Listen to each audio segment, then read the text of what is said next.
1211 AD Northern China.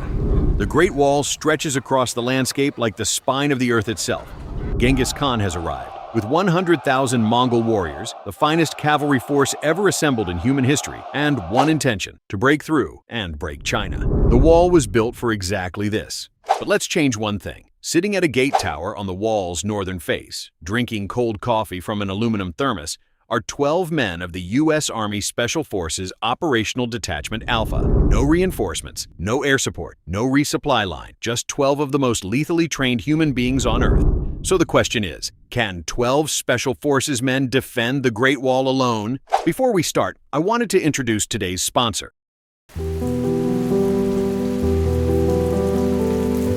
Let's be clear about what 12 Green Berets actually are. This is not an infantry squad. Every man on an ODA holds at least 2 specialties: weapons, demolitions, communications, intelligence, medicine. They don't just fight, they multiply force. They're specifically trained to turn a desperate defensive situation into a catastrophically expensive attack. What they carry makes it worse for the other side. Each man runs an M4 carbine, accurate to 500 meters. The weapons sergeant has a Barrett M82.50 caliber sniper rifle, accurate to 1,800 meters. That's a mile and a half. In 1211, that number didn't exist as a concept. Damn indeed, my friend, but I'm not quite done yet. 2 M2.50 caliber heavy machine guns are pre-positioned on the parapet. Overlapping fields of fire, covered arcs on every approach path. Claymore mines, directional anti-personnel devices that project 700 steel balls in a 60-degree kill zone, wired along the base approaches. And the demolition sergeant has spent the last 48 hours doing something the Mongols are not going to enjoy. He's wired the gate. Now, if you're thinking that this sounds brutal or cruel and Genghis Khan has no chance, then you have no idea what's coming next. Let's not underestimate what's on the other side of that wall. Genghis Khan's army in 1211 was not a horde. It is the most battle-tested combined arms force in the medieval world. They've already swept through Central Asia and destroyed armies 3 times their size. They use feigned retreats, encirclement tactics, and coordinated archery that European militaries wouldn't match for centuries. They have siege engineers, fire weapons, psychological warfare so refined that cities surrendered before the first arrow flew. They have also never once, in their entire existence, encountered a fixed defensive position that could kill faster than cavalry could charge. That's about to become a problem. At 0500, the main force commits. 10,000 riders driving hard at the gate, the exact formation that has broken armies from Persia to Korea.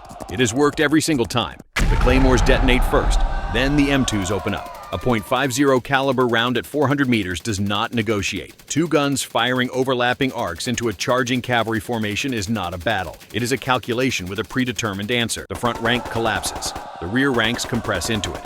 The machine gunner works the compressed mass. In 7 minutes, the charge is broken. Genghis Khan does not panic, because Genghis Khan never panics. He pulls back, sends engineers forward, begins probing the wall's eastern flanks looking for undefended sections. He adapts because adaptation is the core of everything his empire was built on. By mid-afternoon, his forces have found a gap 3 miles east, and that is the honest answer. 12 men can hold 1 gate. They cannot hold 13,000 miles of wall. The ODA holds their position for 11 hours. They expend roughly 60% of their ammunition. Estimated Mongol casualties at their section, 300 to 400. Friendly casualties, 0. Then the radio crackles. Static.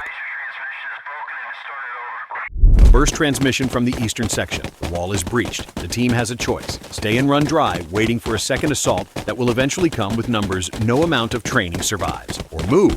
When Mongol cavalry reaches the abandoned tower, they find spent brass, cold coffee, and 2 M2s with the bolts removed, and a gate welded shut with thermite charges. If you're enjoying this video so far, please consider subscribing right now. I will highly appreciate it. Genghis Khan still gets through the wall. History doesn't change on that point, but he loses a day. He loses hundreds of soldiers to weapons his generals will describe for the rest of their careers and never explain. He learns for the first time in a life of conquest produce that a defended position can casualties faster than cavalry can absorb them. 12 men did not stop the Mongol Empire. They just made 1 gate the most expensive real estate in the medieval world. And somewhere, 800 years later, in a military doctrine classroom, there is a slide that says, 12 trained soldiers in a prepared defensive position can hold against forces 8,000 times their size. The Great Wall didn't prove that. The Green Berets did.